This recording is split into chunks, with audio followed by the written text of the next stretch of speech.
So my name is Andrea Garmyn. I am an academic specialist in meat science. So I'm a meat scientist. I've been a meat scientist for about 12 years. I just started at Michigan State in July. So I started my new job remotely, and I'm really excited to get back to doing events like this in person and also meeting all of my students. I teach a couple of meat science classes in either the food science or the animal science department. So I'm really excited to get back on campus this fall and actually see some of their faces instead of doing class very similar to what we're doing here through a computer screen. So I was a little bit ambitious whenever I came up with all the stuff that I wanted to include in this, and I don't think there's any way we're going to get through the second part of it, which is more about where different cuts of meat come from. If anybody is interested and wants to stick around, I can certainly keep going, but I think we'll probably only get through the first part of it. So maybe we can, I can either keep going or you guys let me know if you need to get, I don't want to keep you from other sessions because I know there's a lot of other interesting stuff on the schedule today. So if anybody has any questions throughout, you can type them in the chat. I have the participant box open, so I think I can, if anybody raises their hand, I can also monitor that as well. So just either type in the chat and I can unmute you if you have a question, or raise your hand, same thing, or you can just type the question directly into the chat box. So we'll go ahead and get going with our session today. I have a little poll that I'm going to launch for you guys, and I'm going to launch this. And of all the things that you see on here, the things that I have pointed out, feel free to chime in and vote for anything that you think is absolutely necessary to be on a label. And not necessarily what you want to see on it, but what things do you think are mandatory to be on the label. So if you want to, just pick any of the ones that are in there, and you can pick from more than one. So anything that you think is required on that label, go ahead and vote for those, and you can pick as many as you want. And then we'll go through what are the actual labeling requirements, what are the elements that we need to have on these labels, and then what are some of the other things, some labeling claims that a lot of times we do see on packages as well.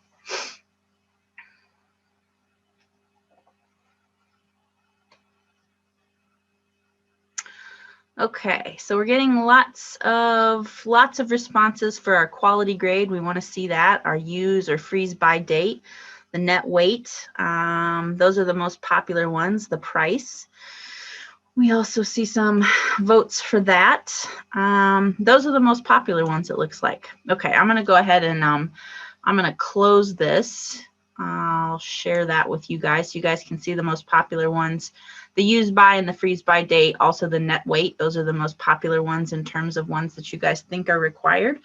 And so if we look at what are the requirements, I have, get this to move forward, there we go. These are the 8 required elements on a label. So we need to have the product name. We need to have an official inspection legend. So that tells us that our product has been inspected and passed. We need to have an address line for the company that made it. I don't think we saw that on that last label. It might have been in small print and I just didn't point it out. The net weight, that is something that is required.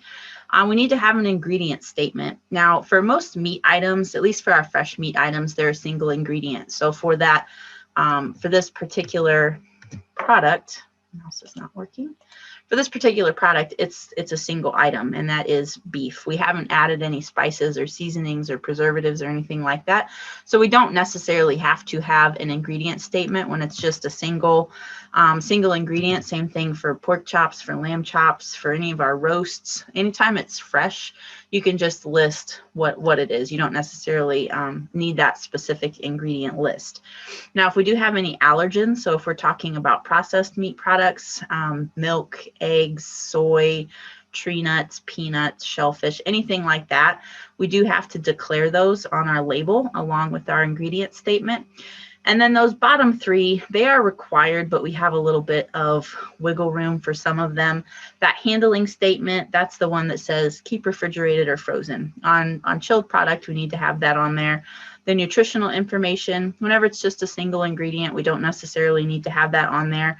But if it does have multiple ingredients or it is cooked, we do need to have the nutrition information on there, which might have been on the back of that last package. And then safe handling, which are the instructions, and they normally have little pictures along with them. Those are also required on there for anything that is raw or partially cooked, but that can be left off of cooked products. So this was something that I had in my refrigerator this morning. I normally do some meal kits, and I got a box in yesterday. So if we look at those 8 required elements, this one does actually have everything on this particular part of the label. So we've got the product name, it's ground beef. We've got the official inspection legend. You could actually look up those establishment numbers and you can find out exactly where your meat was processed based on that establishment number. That will tell you exactly where your meat was processed, packaged, portioned, anything that was done to it. You can figure out where that happened by looking up the establishment numbers. The address line, the net weight, that's on there. It's 8 ounces. Our ingredient statement, it is a single ingredient, but they still put the ingredient statement on there. It's beef. 100% beef. We have our handling statement, keep refrigerated or frozen, and also our nutritional information, as well as our safe handling instructions. And so you can see that we do have those little graphics. Those are actually a required part of the safe handling instructions. They need to be with the actual words that tell you how to handle that product safely. So there are a couple of things that you might see that are related to the USDA on packages of meat. One is the inspection legend or stamp. That is required. That's telling you that the food that you're about to buy is safe, it's been labeled accurately, it's wholesome. The other USDA insignia that you might see is about the quality grade.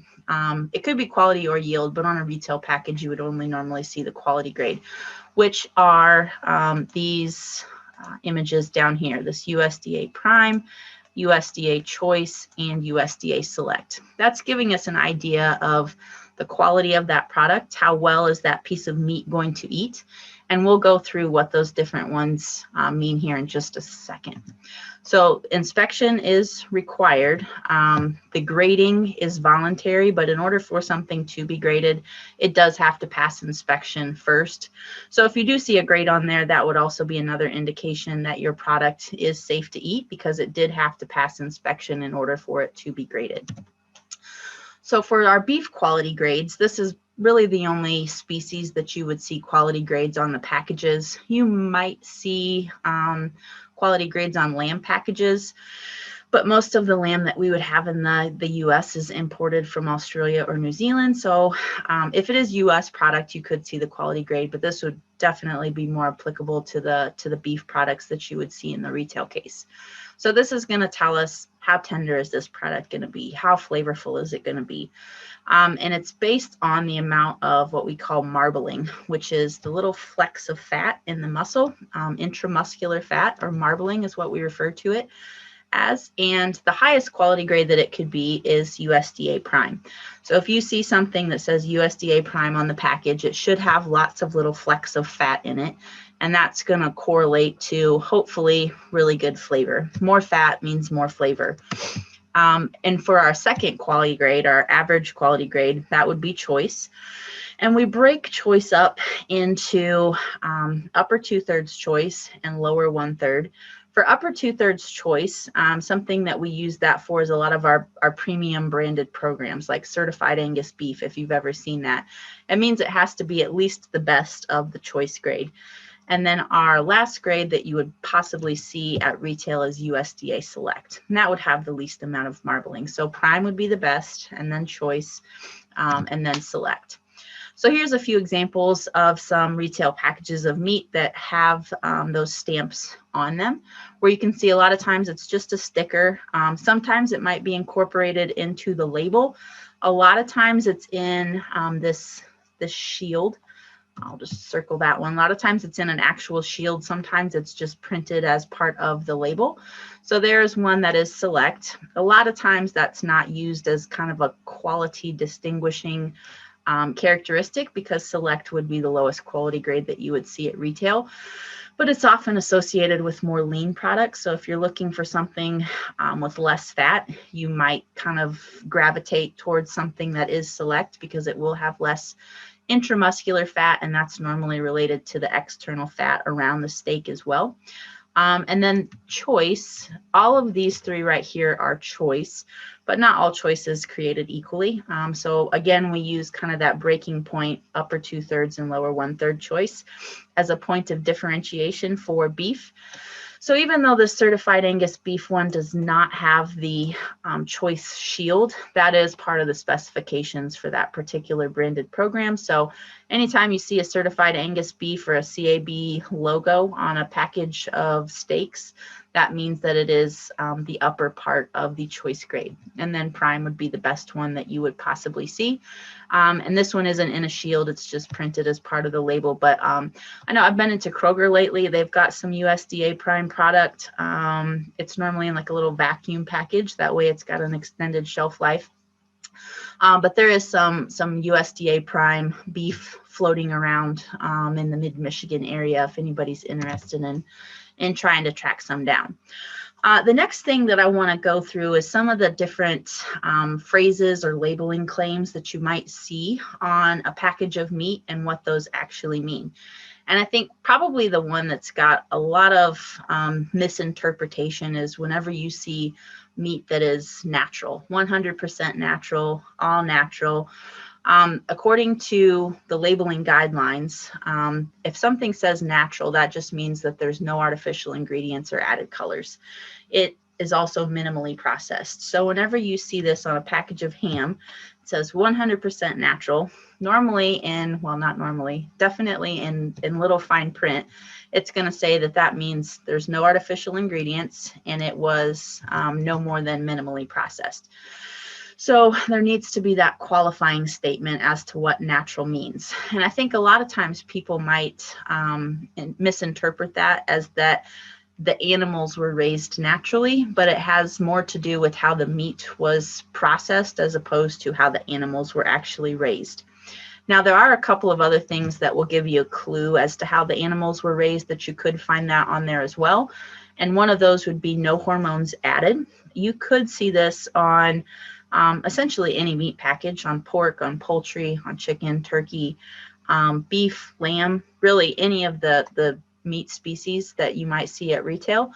But with pork and with poultry, so with pork chops, with ham, with bacon, with chicken, with turkey, and any subset of those species, that's not allowed in animal production.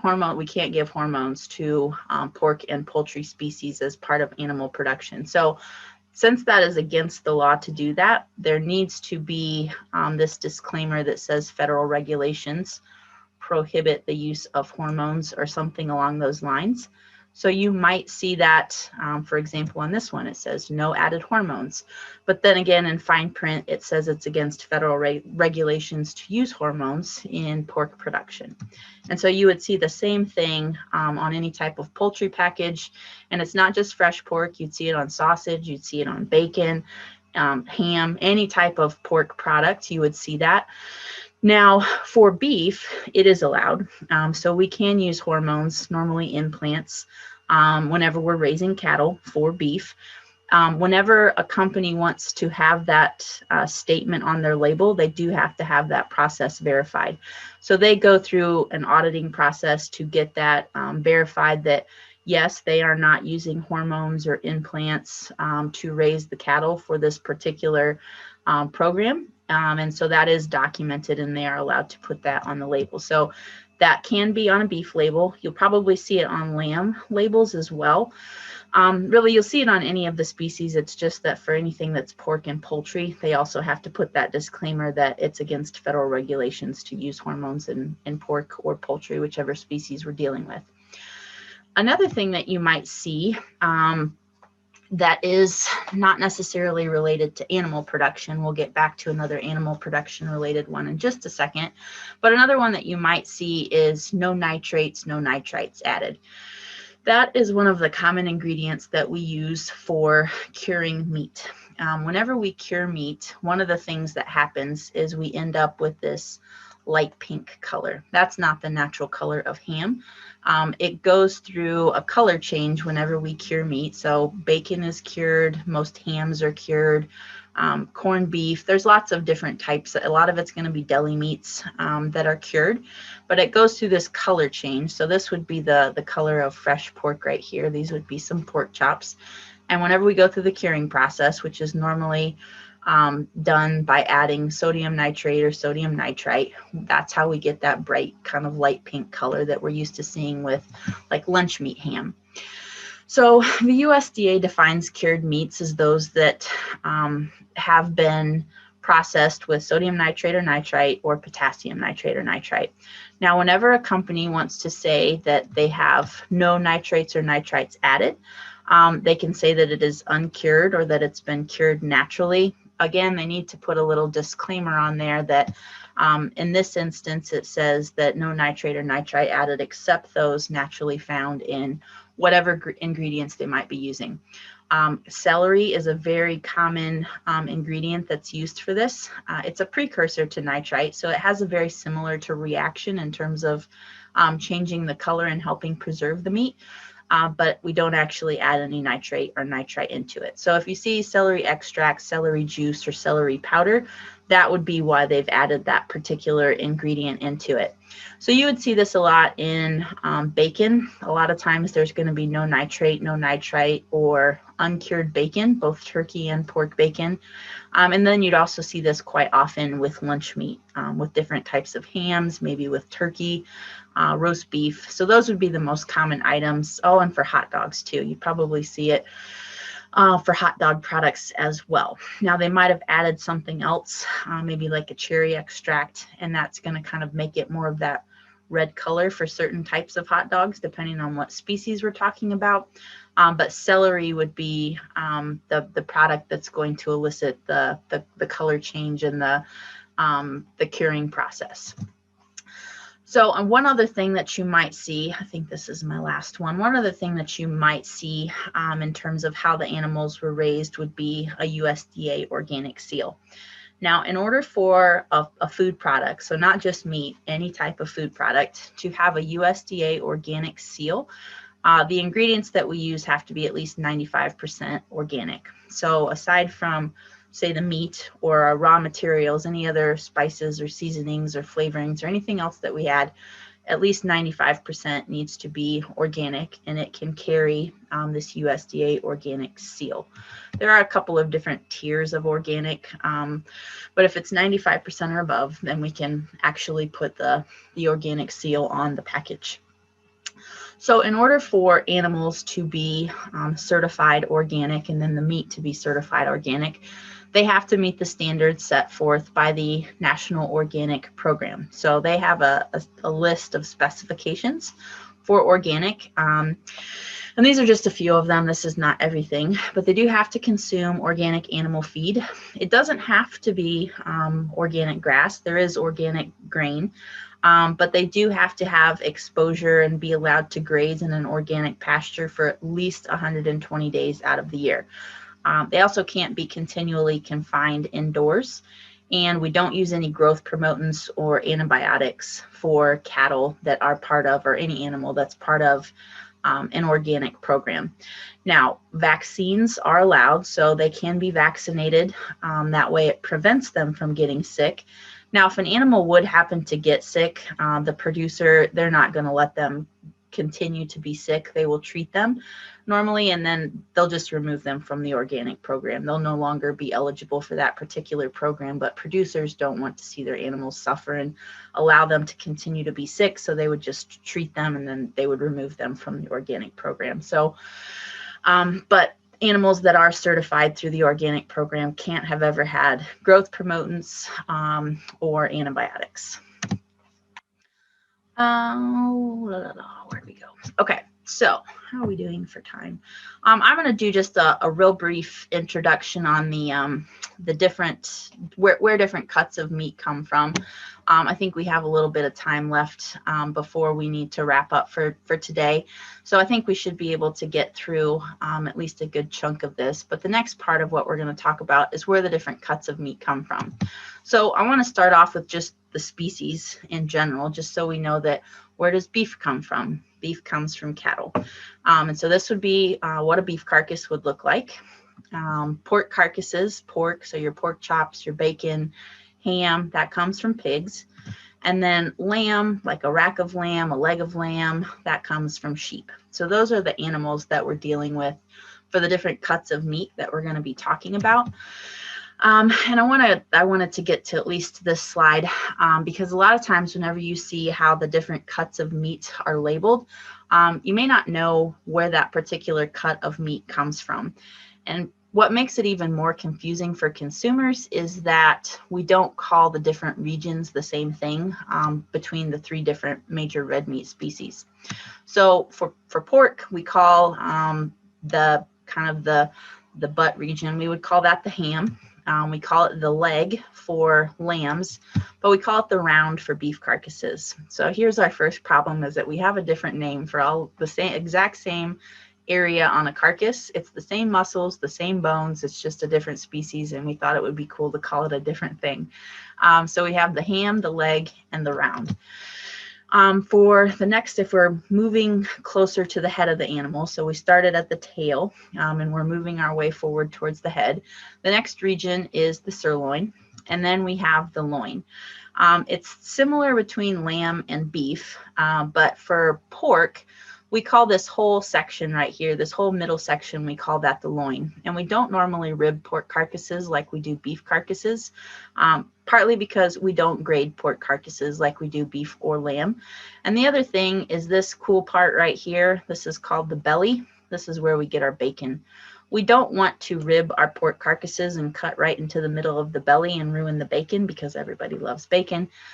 So we don't normally rib those pork carcasses. So we end up calling this whole section from here to here, we call that the loin, as opposed to just this these shorter sections for lamb and for beef. And so the rib section in lambs, we call that a rack. So if you ever had a rack of lamb, that's where this comes from. And then for a beef carcass, we call it the rib. So this is going to be where your ribeye steaks come from. And then the shoulder area, we call it the shoulder in pork and in lamb, but we call it a chuck in beef. So again, we can't use consistent terminology just to make things more confusing, I think. But the shoulder, your pork butt, a picnic shoulder or a Boston butt, that comes from the shoulder of a pork carcass. A lot of times you'll see either shoulder steaks or shoulder chops for lamb, or it might still be intact. And then from the chuck, that's where you're going to get like your chuck roast or maybe your arm roasts. So that would be the thing that you would get from the chuck in beef carcasses. I just want to go through this because I've only got a few more slides, so we'll just go ahead and get through this. But I wanted to show you where some of the different major steaks come from in a beef carcass. And the first place that I'm going to show you is the rib. So this would be, this is where the head of the animal would be right here. This would be the tail. So if this carcass was upright and walking around, that would be the head, that would be the tail. So we kind of have an idea of front to back what part of the carcass we're dealing with. So our ribeye steaks come from this section right here, from the rib. They look a little bit different depending on whether they come from the anterior part, so the part that's closer to the head, or the posterior part, the part that's going to be closer to the back of the animal. Now on the anterior end, they have more of this muscle. This is the spinalis muscle. It's a really tender muscle. It tastes really good too. So the more forward that steak come from, the more spinalis we'll have, or rib cap is something that we might call it. As we get back towards the posterior end, this looks an awful lot like a strip steak. Once we get back towards the kind of the loin end of that rib. Now, we can get a few different cuts, a few different steaks from our loin section, depending on whether it's boneless or bone-in. So from the bone-in standpoint, that's where we get our T-bones and our porterhouses. And we're talking about this, this primal right here, this short loin. So the T-bones, they come from the more anterior portion. And then our porterhouses, they come from the more posterior portion. So one thing that's going to change is the size of our tenderloin. This muscle right here, this is our tenderloin. And you can see that it's a different width in a T-bone versus a porterhouse.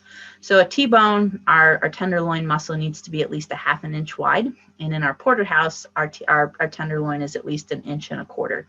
Another thing that changes as we start to see this muscle right here, which that's part of our sirloin, that starts to pop up as we get back in the more posterior in that short loin. Now, another thing that we can do is before we separate our short loin and our sirloin, these two right here, which they're connected until we make a cut through them, we can remove our tenderloin muscle, which sits right here in a beef carcass. So we've just flipped that up. That sits right there on a beef carcass. We can remove that. That way we don't cut into it before we separate our short loin from our sirloin. And that's where we get our fillets, our filet mignon, our tenderloin fillets. That's where we get those steaks from. And then if we were to get our strip loin, so if we were to remove the bones from this short loin right here, that's where we get our strip steaks. So we might call those a top loin steak, strip steak, depending on where you are. Sometimes they call them a New York strip. Sometimes they call them a Kansas City strip. So those are some of the different steaks and where they come from in a beef carcass. And so that would come from that short loin, although it has been, the bone has been removed whenever you get a strip steak as opposed to the T-bone. Although this is the same muscle right here as what a strip steak is. It's just that we've removed that bone. And so exact same muscle, it's just that we've left the tenderloin and the strip portion together in a T-bone and a porterhouse, but we've removed the bone, and that's how we get the fillet steaks or the top sirloin steaks. So that is everything we have. I guess we did make it through everything. Does anybody have any questions about either any of the things that you've seen on labels that maybe we didn't cover, or some other cut of meat that you're curious where it comes from that you've seen in the supermarket, or any questions at all? We have time for questions unless you need to get somewhere. Oh, thank you. I'm glad you enjoyed it. But if anybody does have any questions, feel free to ask those in the chat, or I can unmute you, raise your hand if you do have anything that you're curious about. My contact information was also on the very first slide, which you should be able to download those slides from the booth if you're interested in having that material. If you think of anything down the road and you have a question on anything related to meat, not just labels, but I'd be happy to try and answer those for you. Okay, lab grown meat. What's up with that? Okay, lab grown meats it's not to the retail stage yet. They're still very early in the game. I think we're still several years off, although the progress that they've been making has kind of grown quite a bit in the past few years, at least. So where they're at, it's just as they go through this whole process and retrieving the cells that they're going to use to multiply and figuring out how they can kind of mimic the same texture as meat that comes from animals, I think is kind of the challenging part at this point, and also doing that at an economically feasible price point. So right now, I'd say on a price per pound, just for something that would be ground, they're probably in the $80 to $100 a pound price point. So I think there's still a ways off before we get something like that into a retail setting. But I think it's going to be here before we know it. Can turkeys have hormones? No, they cannot. So turkeys would fall into the poultry classification. So chickens, turkeys, ducks, geese, any of the different species of poultry are not allowed to have hormones. Now, if you see something that says hormone-free, don't believe that, no matter what species it is, because if it says hormones-free, all animals are going to have hormones, no matter, I mean, we do, they do, no matter whether they were given an implant or some type of growth promotant. So hormone-free is not something that exists, but turkeys would be one of those species. I think turkey, pork, bison. If you see any bison in the supermarket, they're also not allowed to have hormones. Antibiotics.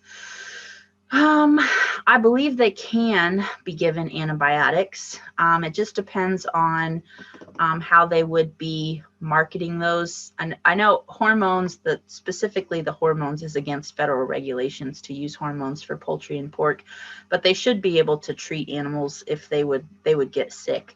Now, if they are given antibiotics, that would limit them from going into an organic program if they were part of that initially, but they should be able to treat them if they would happen to need to get antibiotics to treat some type of sickness that they might acquire during the finishing. Okay.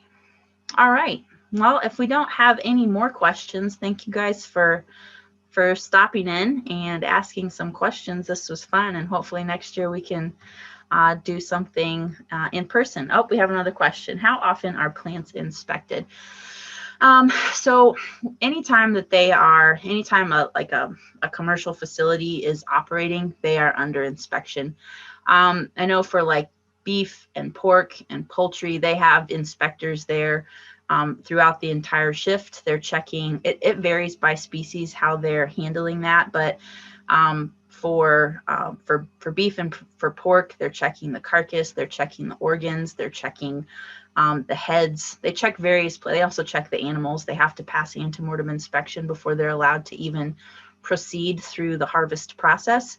So they have inspectors there at every hour of the shift, checking at various points depending on what species that we're talking about. So I would say if they're operating, they're under inspection, at least for your larger facilities.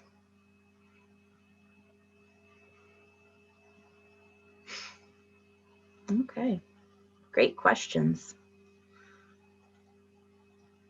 Another one. All right. Yes, foreign meat is inspected. Any meat that we import into the U.S. from a foreign country, the inspection protocols for that country needs to be at least equivalent to our inspection system. That's the first requirement. But then anytime foreign meat is about to come into the U.S., it has to go through what we call an inspection house. And that would be located at all of the ports, like in Houston. I think there's one in Philadelphia, Los Angeles. So if a shipment either comes in via cargo ship or on a plane, it has to be re-inspected at one of those inspection houses before it is released into our commerce. And so what they're doing at that point, they're not doing the same type of inspection, but what they are doing is they are looking for making sure that the paperwork is in line, making sure that what's on the bill of lading matches what's actually in the box, making sure that it's labeled appropriately. So they do some rechecking to make sure that everything is in order whenever that meat comes into the U.S., but it did have to go through just as vigorous of inspection process in the country where it was actually processed as what we do. We don't allow meat from countries that don't have equivalent inspection services as what ours is, to make sure that we keep our food supply safe. Okay, when I'm buying a steak, what is the marbling? Yes, marbling is fat. So marbling is just little flecks of fat that you would see that in the muscle. Normally, the more intramuscular fat, the more marbling or fat that there is. Normally, that's associated with it being higher quality, should have better flavor, and it kind of provides a little bit of an insurance factor so that you could cook it to probably a higher degree of doneness and still have a pretty good eating outcome from that steak. So yes, marbling is fat. It's intramuscular fat. It's just fat that we find in the muscle, as opposed to like the subcutaneous or the external fat that we might see on a steak or on a chop. Ooh, fish inspection. Fish inspection is quite a bit different than what we see for the different red meat species. So there's a few different types of inspection that we have to go through. They do inspection on the ships. So when they're out catching fish, they do inspection of the ships. They do inspection of the warehouses whenever they get them back inland. They do inspection of the fish themselves, but it's all done by a different, so all of red meat and also poultry inspection is overseen by USDA, or the U.S. Department of Agriculture. And I want to say fish inspection is the Department of Commerce. So it's a different governmental agency. And so it's a little bit different than what we see for red meat or for poultry inspection. And it's not required like poultry and red meat inspection is. So it's normally done, but there's a few different tiers of inspection, and it's handled in a kind of a completely different manner than what we see for red meat and for poultry. Okay. If we have any more questions, feel free to type them in the chat. If not, hopefully I've answered everything, and thanks for the great questions and the interaction. So hopefully we can do this again next year, and we'll be back to an in-person format. So thank you guys for stopping in. Check out some of the other great sessions that they have in the lineup.